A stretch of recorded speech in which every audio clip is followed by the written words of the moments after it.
시청자 여러분 안녕하십니까? JTBC 아침 뉴스입니다. 태풍 쏠릭이 한반도를 향하고 있습니다. 전북 지역도 영향권에 들면서 긴장감이 커지고 있는데요. 최대 고비는 오늘 오후부터 내일 새벽까지가 될 것으로 보입니다. 군산 비흥항에 나가 있는 취재기자 연결해서 자세한 태풍 상황 알아봅니다. 오정현 기자. 네, 군산 비흥항에 나와 있습니다. 태풍이 몰아치기 직전 일시적인 고기압 상태가 형성돼 바다는 현재 고요한 편입니다. 다만 어제 저녁 이 자리에서 소식을 전해드렸을 때와는 달리 몸에 와서 부딪히는 바람의 세기가 확연히 달라진 느낌입니다. 이따금씩 흩뿌린 비도 갈수록 빗줄기가 굵어질 전망입니다. 태풍은 현재 강한 세력을 유지한 채 제주 서쪽을 훑고 북상 중입니다. 오후 3시에는 목포 서남서쪽 100km 부근 해상까지 올라오겠고 전북 지역은 이 시점부터 태풍이 내륙을 관통할 때까지 내일 새벽까지가 최대 고비가 될 것으로 보입니다. 문제는 태풍이 나아가는 속도입니다. 큰 피해를 냈던 지난 2010년 곰파스와 2012년 볼라벤과 비교해 이번 태풍은 속도가 굉장히 느립니다. 그러니까 강한 세력을 지닌 채 천천히 핥히고 지나갈 것으로 전망돼 피해가 클 것으로 우려됩니다. 전북 모든 지역, 바다와 해안, 내륙에는 이미 태풍특보가 내려졌습니다. 비는 내일 새벽까지 50에서 최고 100mm가 예보돼 있고 150mm 이상 폭우가 쏟아지는 곳도 있겠습니다. 바닷길은 어제부터 모두 막힌 상태고 군산에서 제주를 오가는 항공편도 모두 결항이 예고돼 있습니다. 태풍이 접근할 때 해상에서는 초속 40m 이상, 내륙에서도 초속 30m 안팎의 강풍이 불겠습니다. 해상에는 최고 8m의 높은 물결이 일 것으로 보이는데 만조 시각에는 바닷물이 해안 저지대로 넘어 들어올 수 있는 만큼 침수에 각별한 주의가 필요합니다. 지금까지 군산 비흥항에서 JTBC 뉴스 오정현입니다. 태풍이 점점 북상함에 따라 항만과 도로, 주요 공원마다 비상체제에 들어갔습니다. 이 해안가와 방조제, 언더패스 같은 위험 지역들은 줄줄이 통제되고 있습니다. 정원희 기자가 보도합니다. 크고 작은 배들이 항구를 가득 메웠습니다. 한켠에서는 붉은 동아줄로 바지선을 결박하는 작업이 한창입니다. 아무래도 줄 안 매놓고 하면은 마음대로 떠밀려가고 뭐하고 하니까 사고 날 우려가 있어서 이렇게 지금 하고 있는 겁니다.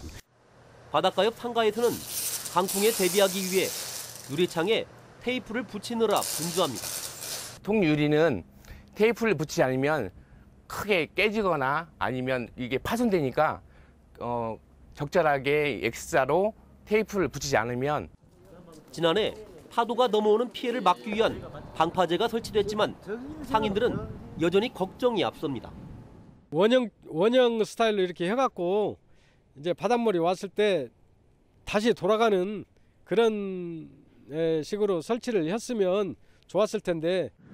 전라북도는 배수 펌프장과 인명피해 우려 지역, 침수 우려 도로 등에 대해 집중 점검에 나섰습니다.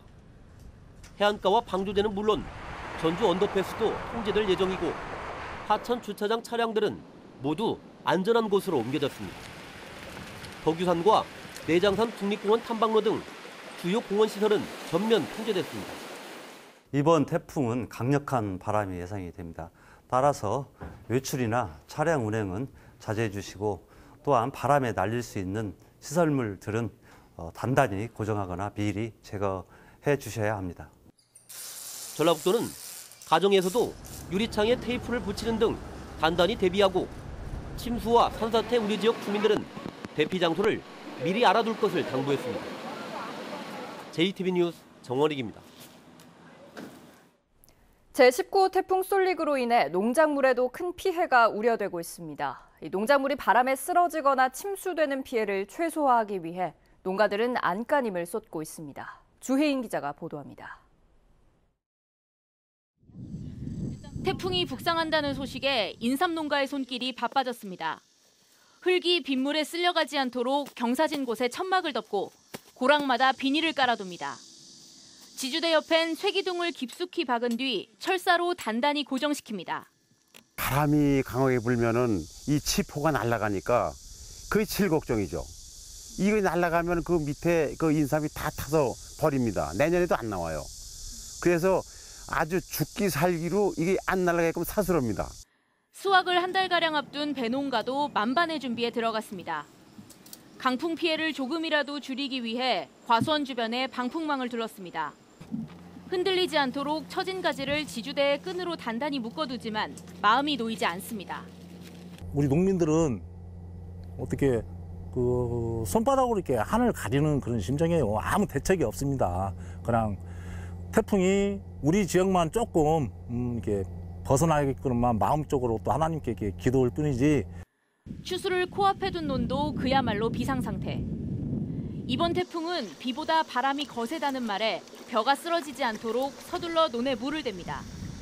피해를 많이 줄까 봐서 그게 걱정되고 비만 많이 좀 와줬으면 하는 바람. 그게 우리 농민들의 심정입니다. 2012년 볼라벤 이후 6년 만에 태풍이 한반도를 관통할 것으로 보이면서 올여름 폭염과 가뭄으로 타들어간 농심이 더욱 움츠러들었습니다. JTB 뉴스 주혜인입니다. 태풍 쏠릭이 오늘 전북을 통과할 것으로 예상됨에 따라 14개 학교가 개학을 연기하거나 임시 휴업을 결정했습니다. 전북교육청은 전주 금암초와 군산 아리울초 병설 유치원이 당초 어제 예정이던 개학일을 연기했으며 전주 성심여중과 고창초등학교 등 12개 학교는 오늘 하루 임시 휴업을 결정했다고 밝혔습니다. 전북교육청도 태풍 상황이 끝날 때까지 상황실을 운영하면서 학생 안전과 학교 시설물 관리를 위한 비상체제를 유지하기로 했습니다. 태풍 쏠릭이 몰려오면서 각종 안전사고가 우려되고 있는데요. 전주시청 앞에서는 20m 높이의 구조물에서 고공농성이 계속되고 있습니다. 하원호 기자가 취재했습니다. 지난해 9월부터 전주시청 앞에서는 1년 가까이 고공농성이 이어지고 있습니다. 20m 높이의 구조물에서 57살 김재주 씨가 택시 전액 관리제를 요구하고 있습니다. 올여름 40도에 육박하는 폭염을 뚫고 시위를 해왔지만 태풍 쏠릭의 강력한 비바람에 안전사고가 우려되는 상황입니다. 김재주 씨는 전액관리제를 실시하지 않는 택시업체에 2차로 과태료를 부과할 것을 요구하며 이번 태풍에도 농성장을 지키겠다는 뜻을 밝히고 있습니다. 처벌을 해야만이 전액관리를 실시한다. 네, 그러니까 2차, 3차도 계속 처벌을 해라. 지금 그렇게 요구를 하고 있고. 전주시는 지난 2일 19개 택시업체에게 과태료를 부과했습니다. 전주시는 지금은 이의 신청 기간이고 택시업체가 소송을 제기할 수도 있는 만큼 당장 추가로 과태료를 부과하기는 어렵다는 입장입니다. 전주시는 이번 태풍으로 인명피해가 우려된다며 일단 내려오도록 김재주 씨를 설득하고 있습니다. 북상 중인 태풍으로 인해서 막루가 매우 위험합니다. 하루빨리 고공 농성을 중단하시고 이 문제를 대화로 풀 수 있도록 협조 부탁드립니다. 전액관리제를 요구하는 고공농성은 1년이 다 돼가고 있지만 폭염과 태풍 등 시위자의 안전을 위협하는 변수가 계속 발생하면서 사회적 갈등이 악화될 소지를 낳고 있습니다. JTB 뉴스 하원호입니다. 민주평화당이 심각한 위기를 맞고 있는 군산에서 현장 최고위원회를 열고 지역경제 상황을 청취했습니다. 정동영 대표는 규제 프리존법과 자동차 산업특구 등 구체적인 경제 활성화 방안을 제안하는 한편 문재인 대통령에게 군산을 직접 방문할 것을 건의했습니다. 이승환 기자입니다. 민주평화당의 정동영 대표는 지방선거 이후 군산 문제가 국정 현안에서 자취를 감췄다고 강하게 비판했습니다.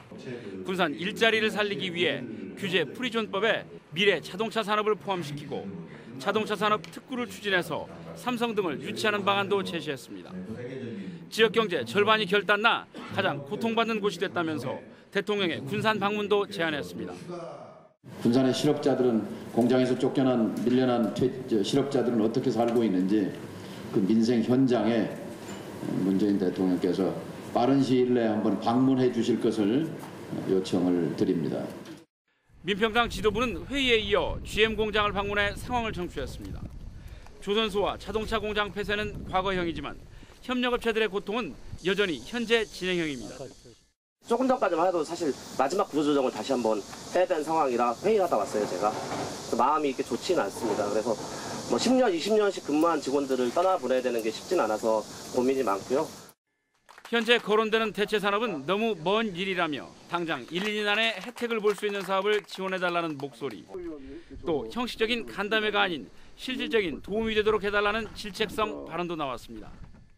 이렇게 그냥 적당히 와가지고 구체적인 이야기도 못하고 지나가 버리고 이걸로 모임은 끝나고 현장 목소리를 들었다고 하는 그거보다는 정말로 절실하게 우리 기업들이 원하는 게 뭔지. 민주평화당은 지역에서 원하는 대체 산업을 유치해 일자리를 만들고 지역 경제를 살리는데 당력을 모으겠다고 한 번 더 약속했습니다. JTB 뉴스 이승환입니다. 임실군이 여행사와의 업무 협약을 통해 중국인 관광객 유치에 힘쓰고 있습니다. 남원시에서는 이석규 민주노동 열사의 제31주기 추모식이 열렸습니다. 나금동 기자입니다. 임실군이 중국인의 국내 관광에 특화된 여행사와 업무 협약을 체결해 중국인 관광객 몰이에 집중하고 있습니다. 임실군은 임실치즈 테마파크, 옥정호, 성수산 등을 포함한 특색 있는 여행 상품을 통해 임실군의 500만 관광 시대를 열어갈 계획입니다. 다양한 관광 자원을 기반으로 해서 중국인을 적극 유치해 관광 활성화는 물론 임실 발전을 견인하도록 하겠습니다. 남원시 삼해면에서 제31주기 이석규 민주노동 열사 추모식이 열렸습니다.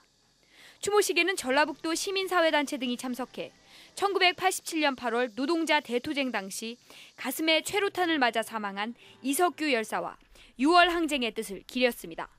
이석규 열사를 잊지 말고 꼭 기억해 주셔서 경제민주화를 꼭 이룰 수 있도록 그렇게 힘을 모아주시기를 바랍니다. 식초음료를 생산할 완주군 발효특화 가공센터가 문을 열어 로컬 푸드 사업 활성화에 기여할 것으로 기대됩니다. 7억 7천여만 원의 사업비를 들여 만든 이 센터에서는 높은 초자리라는 브랜드로 각종 식초음료를 생산합니다. 익산시가 금마 고도지구 경관 개선 사업에 박차를 가하고 있습니다. 익산시는 이 구간의 전선을 땅속으로 매설하는 전선 재중화 사업을 올 가을까지 마무리해 옛 백제왕도 이미지에 걸맞은 쾌적한 명품 거리로 조성할 계획입니다. JTB 뉴스 나금동입니다. 전라북도가 혁신도시에 만들 금융타운을 민간 자본을 유치해 조성하기로 하고 다음 달 민간 사업자를 공모합니다. 금융타운은 전주시 만성동 국민연금공단 옆 3만 3천 제곱미터에 만들어지는데 금융기관들이 입주할 금융센터와 호텔, 전시회의장 등을 갖추게 됩니다. 전라북도는 민간 사업자 유치를 위해 준주거지역인 부지를 상업지역으로 바꾸고 세금 감면 같은 지원 방안도 마련하기로 했습니다. 전북혁신도시의 공공기관에서 올해 상반기에 채용한 지역인재 비율이 평균 20.9%로 나타났습니다.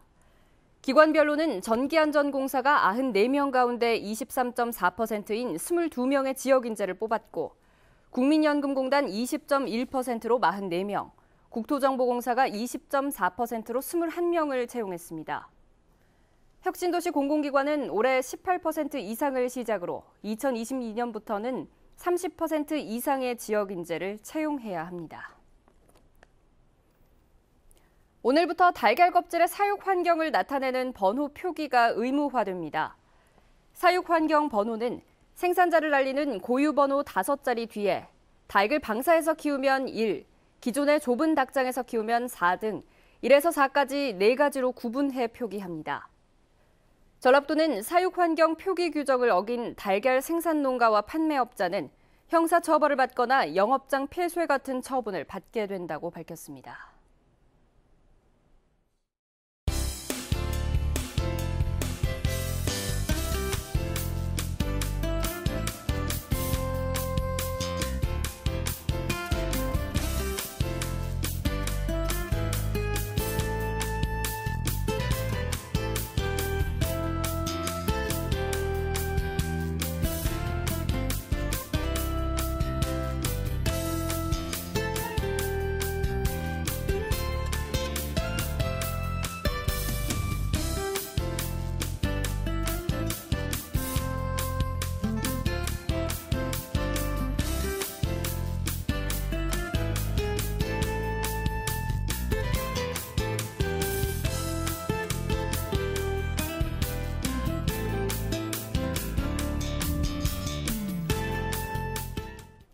JTB 아침 뉴스를 마칩니다. 함께해 주신 여러분 고맙습니다.